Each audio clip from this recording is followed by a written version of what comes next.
राधे राधे। तो कुछ लोग कहते हैं कि जीवन बहुत कठिन है, जीवन में संघर्ष ही संघर्ष है।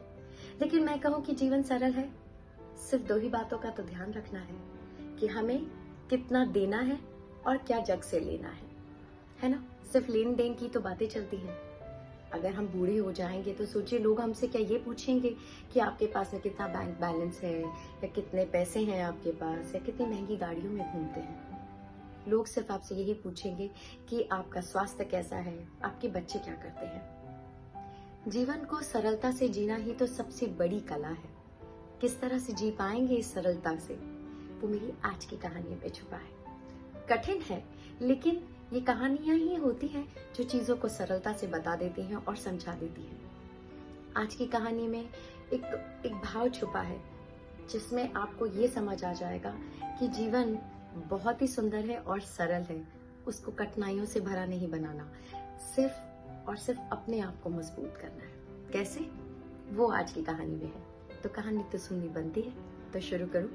तो होता ये है कि एक संत है जिन्होंने अपने दो भक्तों को बुलाया है और उन दोनों भक्तों को कहा है कि तुम्हें 50 कोस जाना है और वहां से वापस आना है। दोनों के हाथ में एक एक बोरी जो है वो थमा देते हैं। अब एक बोरी में सामान है खाने पीने का, और संत कहते हैं अपने भक्त को कि तुम्हें जो लगे ठीक, कि जिसको जरूरत है तुम उसे बांटते चले जाना।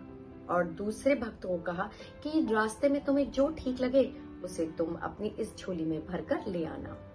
दोनों भक्त निकल जाते हैं।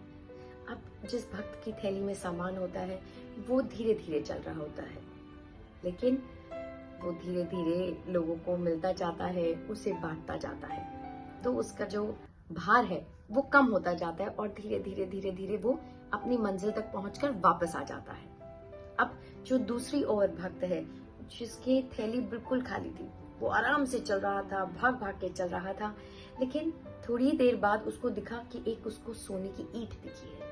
वो हैरान हो गया और उसने वो ईंट अपनी झोली में रख ली। आगे बढ़ा तो 4 सोने की ईंट दिखी और खुश हो गया, और वो ईंटें उसने फिर अपनी झोली में रख ली। करते करते करते करते ऐसा हुआ कि उसकी झोली पूरी भर गई उस सोने की ईंटों से। अब उसका जो भार था वो इतना भारी था कि उसने वहीं दम तोड़ दिया। वो अपनी मंजिल तक पहुंच भी नहीं पाया। अब इस कहानी का ज्ञान क्या कहता है? इस कहानी का ज्ञान ये कहता है कि जो बांटता चला गया उसकी जो मंजिल थी वो करीब आ गई, बहुत आसान हो गई और मुस्कुराहट से भरी हुई थी। और जो भक्त, जो इंसान सिर्फ लेना जानता है, सिर्फ अपने अंदर इकट्ठा करना जानता है, वो अपनी मंजिल तक नहीं पहुंच पाएगा, क्योंकि उसके बोझ से उसी इंसान की तरह, उसी भक्त की तरह वो ढेर हो जाएगा। कहानी का अर्थ क्या कहता है? यही कहता है कि जिंदगी में देना बहुत ज्यादा जरूरी है।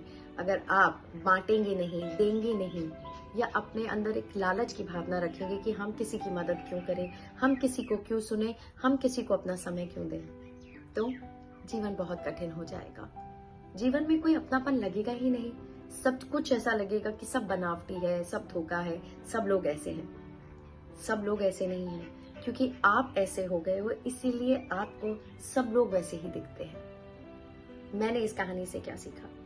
ये कहानी में एक बहुत ही एक सुंदर भाव था जो मुझे महसूस कराने लगा कि जो मैं ये कहानियां आपको सुनाती हूँ वो व्यर्थ तो नहीं, ऐसा तो नहीं कि लोग सिर्फ सुनकर अनसुना कर देते हैं।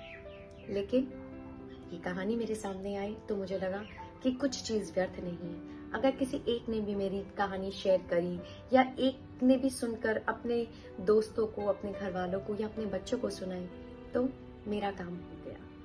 तो मतलब देना, बिना किसी स्वार्थ के देना, वो ज्यादा इम्पोर्टेंट है, ज्यादा जरूरी है, ये मुझे लगा। खैर, ये तो मेरी बात थी। आपको ये कहानी कैसी लगी? अगर आपको ये कहानी अच्छी लगी तो आप जरूर बांटिएगा और मुझे जरूर बताइएगा। धन्यवाद। जय हिंद।